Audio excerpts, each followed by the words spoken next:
सत्संगति वाले लाभों से। जितने भी ग्रंथ थे सभी छोटे पड़ गए।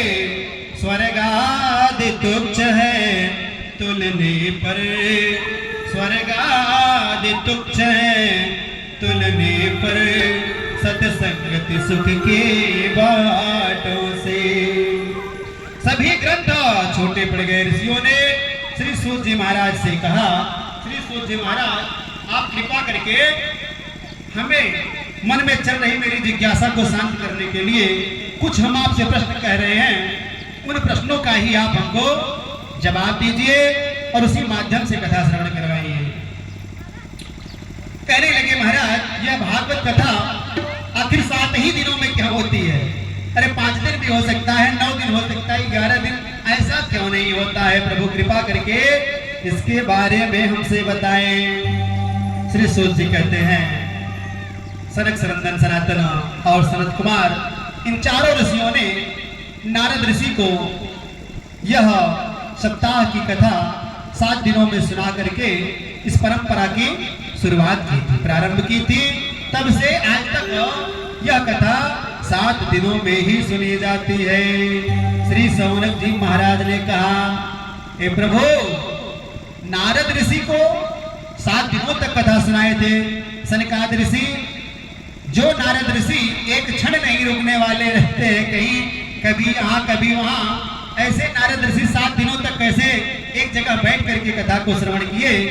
कृपा करके मुझे बताइए, कब सुने, कहाँ सुने, क्यों सुने, ऐसा क्या आ पड़ा, ऐसी कौन सी कृपा भगवान की हुई जिससे उन्होंने 7 दिन एक जगह पर बैठ करके कथा का श्रवण किया? श्री सूत जी कहने लगे, एकदा ही विशालाया चत्वारो ऋषयो मलाः सत्संगार्थ समायाता दद्रोसुस्त नारदा दद्रोसुस्तत्र नारदम्। एक बार नारद ऋषि सनकादि महर्षि भगवान के दर्शन के लिए, सत्संग के लिए बद्री नारायण धाम गए। उन्होंने वहां नारद ऋषि को अत्यंत व्याकुल देखा। सनक सनंदन सनातन कुमार उधर से आ रहे हैं, नारद ऋषि को देख रहे हैं कि नारद ऋषि मुंह लटकाए उधर से चले आ रहे हैं। उन्होंने नारद ऋषि से उनके उदासी का कारण पूछा। ऐ महर्षि, ऐ नारद ऋषि, आप इस प्रकार से मुंह लटकाए कहां से चले आ रहे हैं?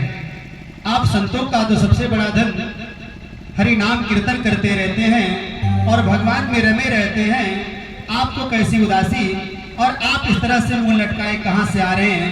जैसे मानो किसी कंजूस का धन हरा गया हो, ऐसे आपका मुंह लग रहा है।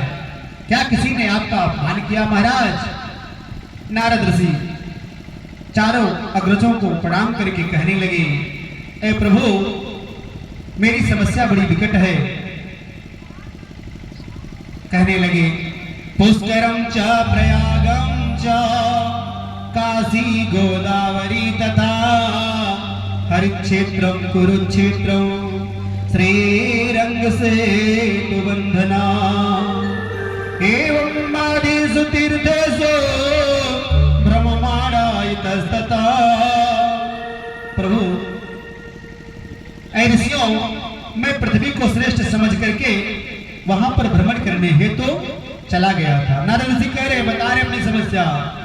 करे वहां पर मैं पुष्करम च प्रयागम च, पुष्कर गया, प्रयाग गया, काशी में गया, गोदावरी गया, प्रयाग कुरुक्षेत्र गया और सेतु बंधरामेश्वर आदि तीर्थों में मैं भ्रमण किया।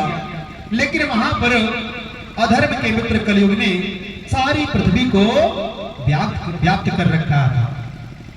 वहां पर मुझे कहीं भी सत्य, तप, दया, धर्म, दान, सभी सद्गुणों का नाम तक नहीं दिखाई दे रहा था। प्रभु सत्यम नास्ते तपसो च दया दानम न विद्यते, सत्यम नास्ते तपसो च दया दानम न विद्यते। प्रभु इतना ही नहीं, माता पिता भी अपने बालकों को जो शिक्षा दे रहे हैं, पढ़ाने का कार्य कर रहे हैं, सिर्फ पेट भरने के उद्देश्य से ही शिक्षा दे रहे हैं, जिससे किसी प्रकार से अपने घर परिवार वालों को सिर्फ पेट ही भर सके, वो पैसा कमाने की शिक्षा सिर्फ दी जा रही है। महाराज संतों की ये दशा है कलयुग में। करे संत लोग साधारण प्राणियों की तरह ही पाखंडी हो गए हैं, विरक्त हैं, सन्यासी हैं। करे जो विरक्त हैं, जो सन्यासी हैं, वो नाम के विरक्त हैं, सन्यासी हैं, ऊंचे ऊंचे घरों मकानों में रह रहे हैं, विषय वासनाओं में फंसे हुए हैं। कलयुग की दशा का वर्णन करते हुए नारद ऋषि कहने लगे, तपसे धनवंत दरिद्र गृही, तपसे धनवंत दरिद्र गृही, कलि कौतुक तात न जात कही।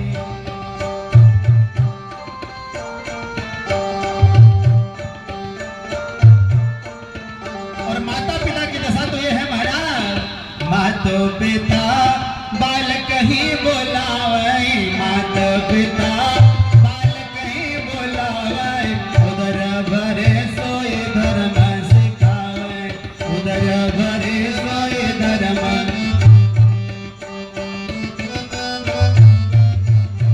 ये तो माताओं की ऐसी शिक्षा की दशा है महाराज कलयुग में। पत्नियों की दशा बता रहे हैं, नारी विवश नर सकल गोसाई, नारी विवश नर, नारी विवश नर सकल गोसाई, नारी विवश नर सकल गोसाई, नाचै नट मरकट की नाई, नाचै नट मरकट की नाई। अरे महाराज इतना ही नहीं, मैंने वहां देखा कि अधिकतर घरों में तो साला ही मालिक बन गया है। अपने सगे भाई से सलाह कम, पत्नी का भाई जो साला लगता है, साले से ही पूरा राय मशवरा होता है वहां। तरुणी प्रभुता गे श्याल को बुद्धिदायक, कन्या भी क्रीडो लोभा, दंपति नाम च कल्पना। करे सबके घरों में स्त्री ही प्रधान है, साला ही नीति बताने वाला है, और मानव अपनी कन्याओं को बेच रहे हैं, और लोभ के वशीभूत होकर स्त्री पुरुषों में भारी कलह का वातावरण बना हुआ है। ब्राह्मण महाराज, ब्राह्मणों की तो पूछिए मत, वेदों को बेचने में पड़े हुए हैं।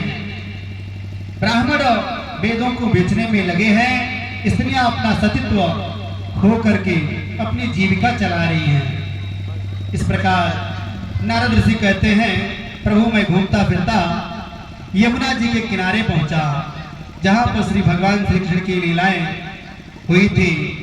वृंदावन पहुंचा, वृंदावन धाम की महिमा बहुत है। आइए हम लोग भी वृंदावन धाम में चलते हैं, अपने मन को ले चलते हैं, फिर कथा को आगे बढ़ाते हैं। बोलिए वृंदावन बिहारी लाल की, वृंदावन धाम की।